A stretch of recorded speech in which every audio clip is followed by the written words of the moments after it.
Assalamualaikum warahmatullahi wabarakatuh. Halo teman-teman semua, perkenalkan nama saya Nadwa Rizkia. Saya dari PAI ICPH 2023. Nah, di sini saya akan mengajak teman-teman semua untuk mempelajari mengenai Quran Surah Al-Qadr. Apa saja sih yang akan kita pelajari pada pembahasan kali ini? Jadi, yang pertama, kita akan membahas mengenai cara membaca Quran Surah Al-Qadr dengan baik dan juga benar. Kemudian yang kedua, kita akan mempelajari mengenai terjemahan dari Quran Surah Al-Qadr. Dan yang ketiga, kita akan mempelajari mengenai kandungan atau makna apa sih yang terdapat dalam Quran Surah Al-Qadr. Jadi, tonton videonya sampai habis ya. Memasuki pembahasan yang pertama, yakni bagaimana sih cara membaca Quran Surah Al-Qadr dengan baik dan juga benar. Teman-teman, perhatikan cara saya membaca dan kemudian tirukan ya. A'udzu billahi minasy syaithanir rajim. Bismillahirrahmanirrahim. Inna anzalnahu fi lailatul qadr. Wa ma adraka ma lailatul qadr. Lailatul qadri khairum min alfi syahr. Tanazzalul malaikatu warruhu fiha biizni rabbihim min kulli amr.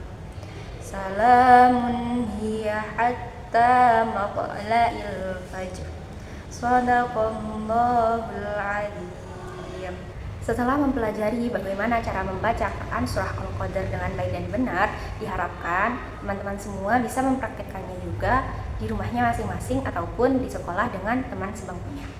Kemudian memasuki pembahasan yang kedua, yakni mengartikan Surah Al-Qadr. Jadi di sini kita akan mengartikan dari kata per kata maupun ayat per ayat. Jadi di sini yang pertama kita akan membahas ada lafadz inna. Nah, lafadz inna ini berarti adalah sesungguhnya. Kemudian yang kedua ada lafadz anzalnahu yang artinya kami telah menurunkannya. Apa di sini yang diturunkannya? Yakni Al-Qur'an. Kemudian ada fi. Nah, kata fi ini berarti di atau di dalam. Kemudian ada kata lailah. Nah, kata lailah ini berarti malam. Dan kemudian ada kata Al-Qadr. Apa sih makna Al-Qadr? Nah, makna Al-Qadr ini adalah kemuliaan.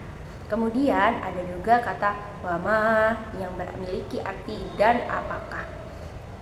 Kemudian ada kata adraka yang memiliki arti kamu tahu. Kemudian ada kata khairun. Khairun ini artinya adalah lebih baik. Kemudian ada min. Min ini artinya adalah dari. Kemudian ada kata alfi. Alfi ini memiliki arti 1000. Yang selanjutnya adalah kata syahrin. Syahrin ini memiliki arti bulan. Kemudian juga ada kata malaikatu. Malaikatu ini adalah para malaikat. Kata ini jamak ya, berarti malaikat yang banyak. Kemudian ada kata ar-ruhu. Ar-ruhu artinya adalah malaikat Jibril yang diberi gelar sebagai ar-ruh. Kemudian ada juga al-fajri yang memiliki arti fajar. Setelah mengartikan kata per kata, kita akan mengartikan secara ayat per ayat. Jadi di sini saya akan mengartikan dari ayat per ayat, dimulai dari ayat pertama. Nah, kalian bisa melihat ayatnya di samping ini, kemudian saya akan membacakan artinya. Jadi di ayat pertama ini artinya adalah sesungguhnya kami telah menurunkannya. Apa yang diturunkan? Al-Quran pada malam kemuliaan. Kemudian untuk ayat yang kedua memiliki arti, dan tahukah kamu apakah malam kemuliaan itu? Kemudian ayat yang ketiga menyebutkan bahwa malam kemuliaan itu lebih baik daripada 1000 bulan.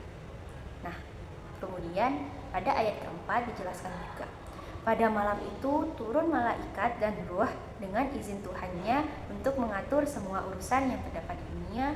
Dan yang terakhir ayat kelima, yaitu memiliki arti sejahterakanlah malam itu sampai terbitnya fajar. Setelah mengetahui ayat dan juga arti atau makna dari Quran Surah Al-Qadr, Saya mengharapkan teman-teman semua bisa menghafalnya satu persatu. Quran Surah Al-Qadr itu merupakan Quran Surah yang ke-97 yang mana letaknya terdapat setelah Quran Surah Al-Alaq dan sebelum Quran Surah Al-Bayyinah. Nah, apa sih asbabun nuzul dari Quran Surah Al-Alaq ini? Suatu ketika diceritakan oleh Imam Ibnu Jarir dalam sebuah hadisnya.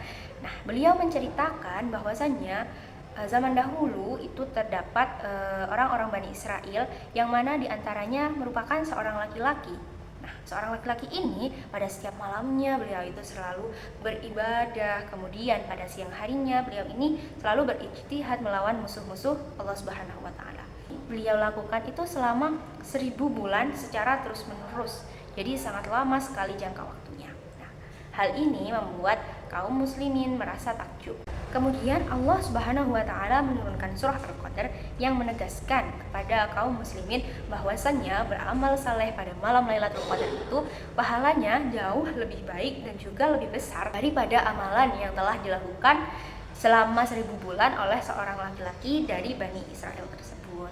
Nah, dengan demikian umat Islam diberikan semangat oleh Allah Subhanahu wa taala untuk rajin beramal soleh. Nah, setelah kita mengetahui asbabun nuzul dari Quran Surah Al-Qadr, sekarang kita akan memasuki pada ayat yang pertama.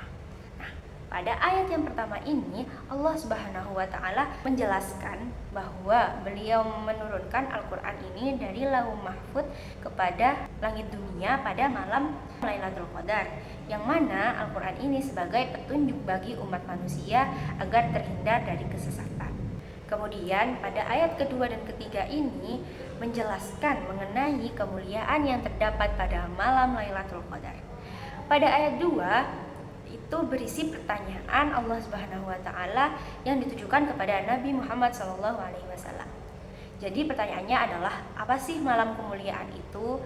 Kemudian Nabi Muhammad SAW mampu untuk menjawabnya dan juga menjelaskannya.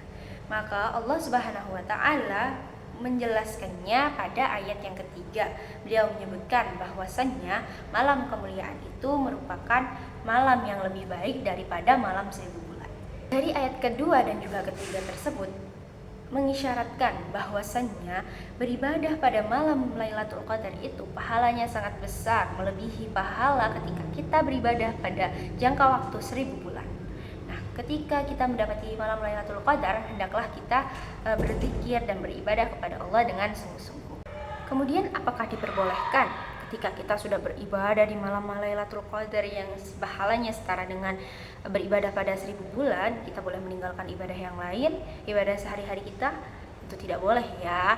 Kita harus tetap menjalankan kewajiban yang kita miliki. Intinya kita tidak boleh meninggalkan ibadah-ibadah yang lain hanya karena kita merasa sudah beribadah pada malam Lailatul Qadar.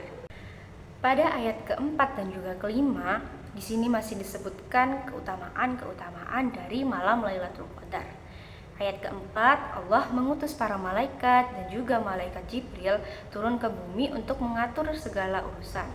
Yang kemudian pada ayat 5 disebutkan bahwasannya malaikat-malaikat yang turun ke bumi itu mengucapkan salam atau mendoakan untuk setiap manusia yang beribadah pada malam Lailatul Qadar sampai dengan terbitnya fajar pada malam itu.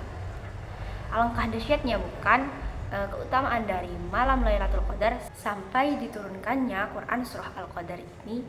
Maka ayolah kita rajin beribadah kepada Allah Subhanahu wa taala dan juga beramal saleh untuk kebaikan kita semua. Saya rasa sudah cukup penjelasan saya sampai di sini mengenai Quran Surah Al-Qadr. Diharapkan teman-teman semua bisa menghafal Quran Surah Al-Qadr, begitu juga dengan artinya. Jangan lupa meneladani kandungan yang terdapat pada Quran Surah Lailatul Qadar. Kemudian untuk tugas selanjutnya, diharapkan teman-teman bisa menuliskan Al-Quran Surah Al-Qadr dan juga terjemahannya pada buku masing-masing. Sekian dari saya. Wassalamualaikum warahmatullahi wabarakatuh.